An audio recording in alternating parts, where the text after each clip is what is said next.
할렐루야. 5월 3일 오늘도 주님의 말씀이 우리들의 삶에 거룩한 등불이 되기를 주의 이름으로 축복합니다. 말씀대로 살아간다는 것, 이것이 얼마나 큰 축복인가.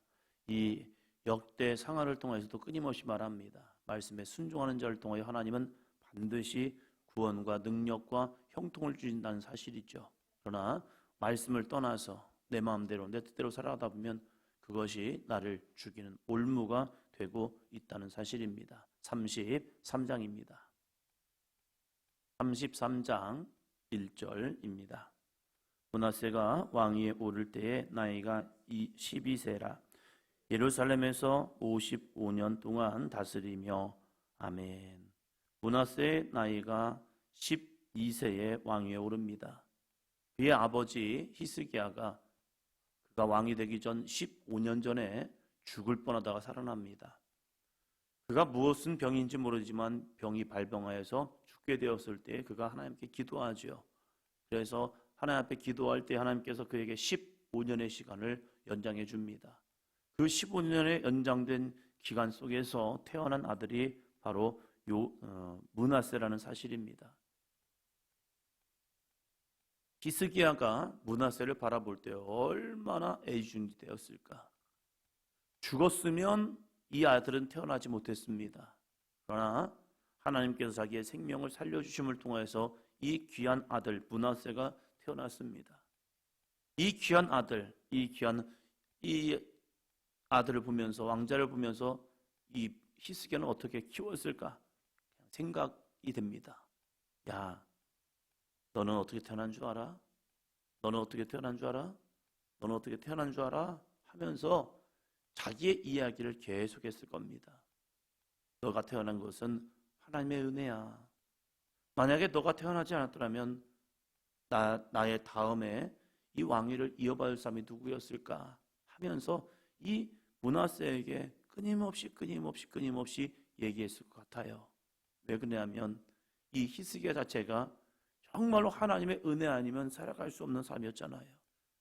이 남유다 자체가 히스기야 시대에 하나님께서 이 아수르의 손에서 그들을 구원하지 않았더라면 이들은 이 나라를 잃어버린 백성이 됩니다.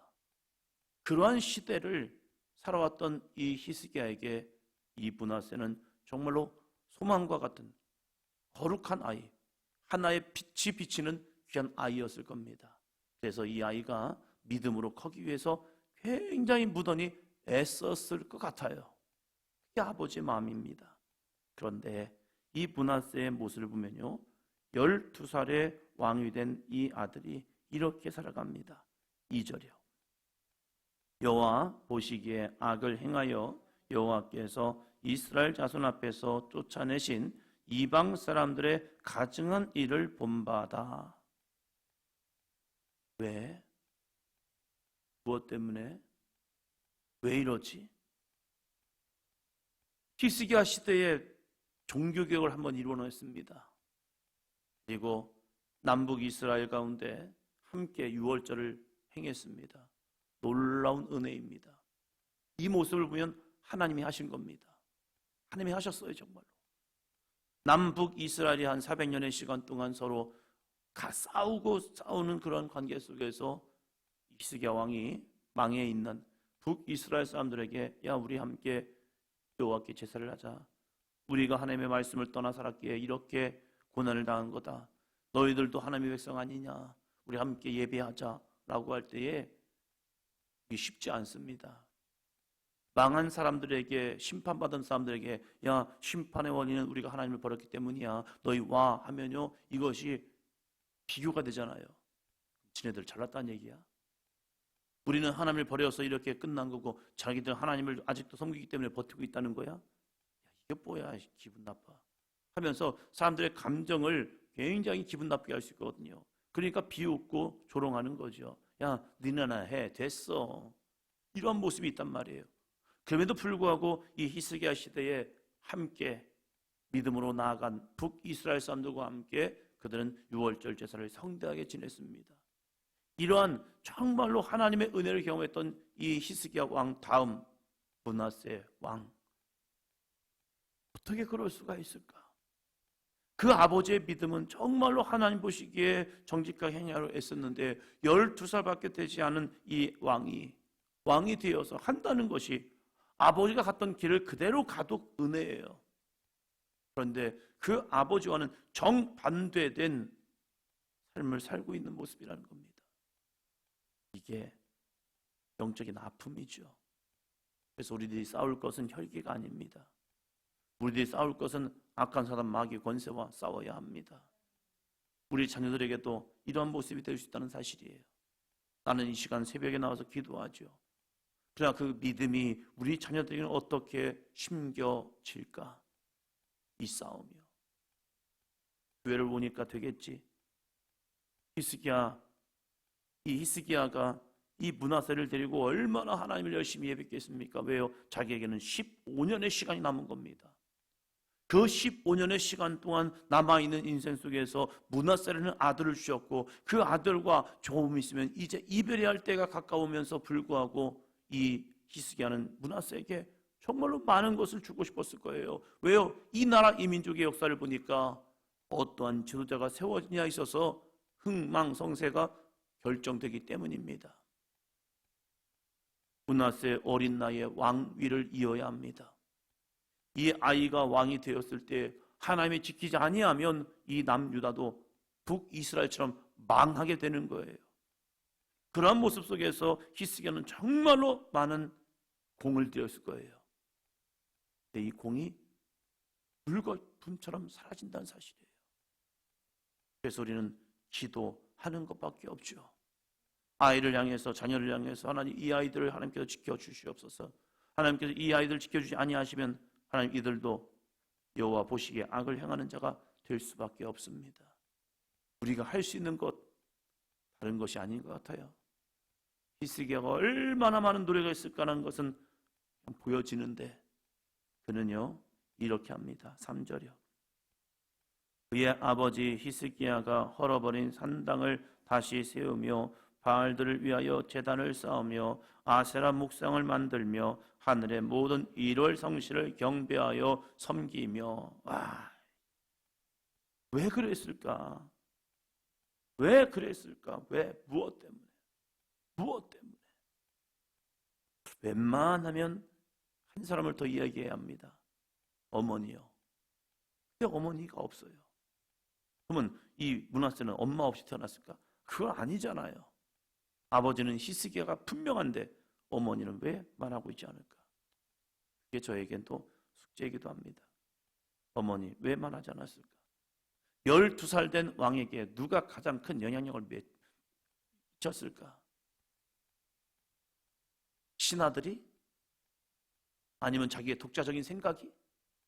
12살 이제 이스라엘 사람들이 볼 때는 이제 성인이 되어가는 시간입니다.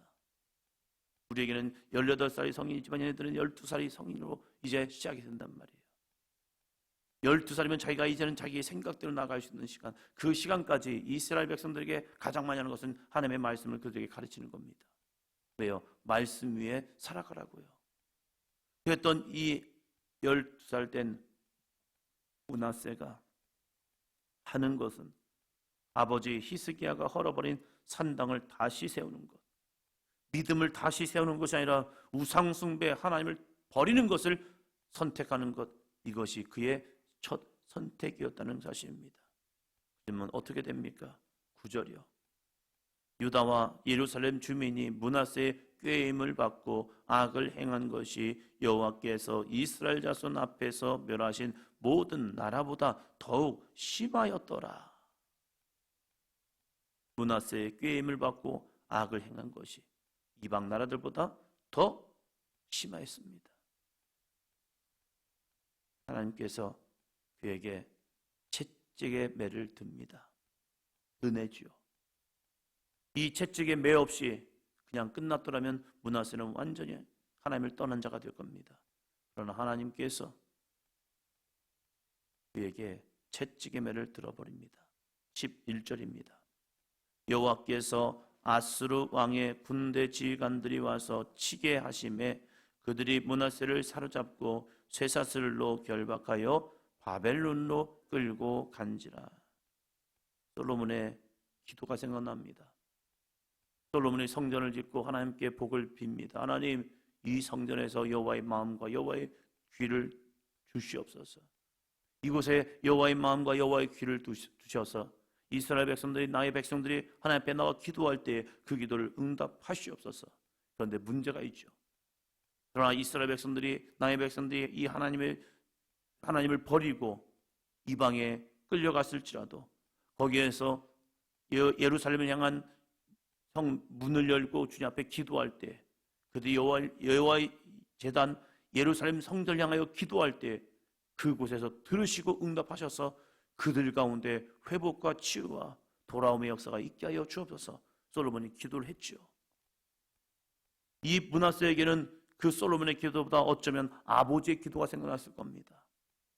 자기가 이제 아수르 왕의 군대 지휘관들에게 끌려갔습니다. 그것도 바벨론이에요. 여기서 왜 바벨론이 나올까 생각해보면 이 역대 상하를 기록한 사람들은요, 바벨론의 포로로 끌려갔던 사람들입니다. 아수르로 끌려간 그 지역이나 바벨론에 끌려갔던 지역이나 똑같은 지역입니다.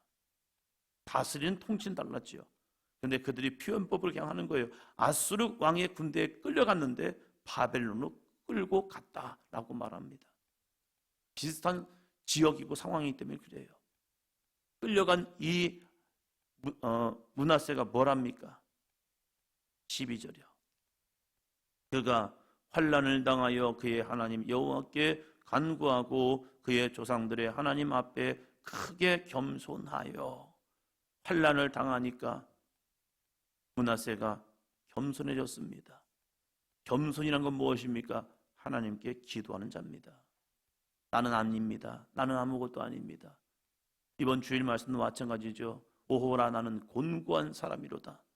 자기 자신을 향해서 나는 참혹한 사람입니다. 나는 비참한 사람입니다. 나는 아무것도 아닙니다라고 고백할 수밖에 없는 사람, 그 사람이 진짜 겸손한 사람인 거예요. 겸손은 나는 못해요, 나 할 수 없어요, 내가 뭐라고요, 이건 세상적인 겸손이라고 말할 수 있어요. 그러나 영적 겸손은요, 하나님 앞에 나 자신을 내어놓는 삶이요, 나를 죽이고 나를 십자가에 내어놓고 말씀으로 믿음으로 하나님 앞에 살 수 있는 사람, 이 사람이 진짜 겸손한 사람입니다.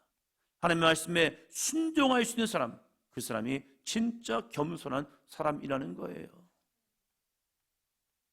므낫세에게 고난이 왔습니다. 자기는 뭔가 될 수 있었겠죠. 그런데 이 아수르 왕의 군대 지휘관들에게 끌려서 바벨론을 갔습니다. 그는 이제 모든 것이 다 끝났어라고 생각했을 겁니다. 왜요? 왕이 끌려갔다는 것은요, 예루살렘 성이 함락됐다는 거예요. 그는 이제 돌아올 수가 없습니다. 어쩌면 돌아오지 못할 강을 건넌 거예요. 끝난 거예요. 그런데 거기에서 그의 하나님 여호와께 간구하고라고 말합니다. 성경은 이렇게 말하죠. 그의 하나님 여호와께.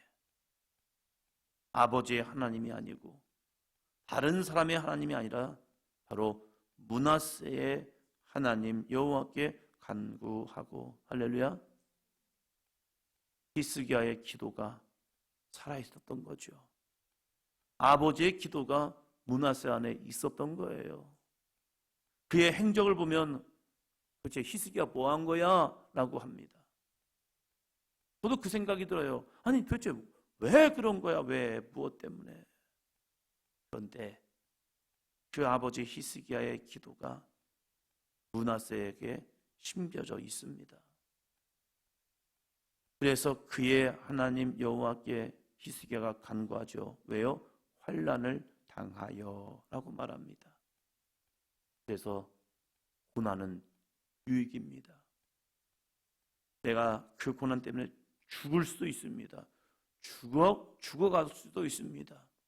그래도 그 고난으로 인해서 내가 하나님께 돌이킨다면 구원은 주어집니다. 십자가 저주이죠. 그러나 예수님과 함께 십자가에 달렸던 두 사람, 한 사람은 저주로 끝납니다. 그러나 한 사람은요, 그 십자가에서 예수 그리스도를 만남을 통하여 그는 저주가 아니라 구원을 얻게 됩니다. 똑같은 십자가가 나에게 주어질 수 있습니다. 그러나 어떤 사람에게는요, 저주로 욕하고 인생 뭐야 이게 하면서 에이 저주다 하면서 저주스럽게 가는 인생이 있고요. 한 사람은 그 십자가 위에서 예수 그리스도를 발견하였고 그 예수 그리스도께 자기의 영혼을 맡깁니다. 당신이 오늘 낙원에 있을 때 나 좀 기억해 주세요. 나에게 좀 구원을 주세요. 아니 그 마지막 순간에 주님을 붙드는 거죠. 그럴 때 주님이 위대한 엄청난 은혜를 주시죠. 오늘 내가 나와 함께 낙원에 있으리라. 할렐루야. 므낫세에게도 이 마지막 기회가 주어졌습니다. 이 기회 속에서 에이 끝났어. 맞아요. 사람의 눈으로는 끝나 보여요.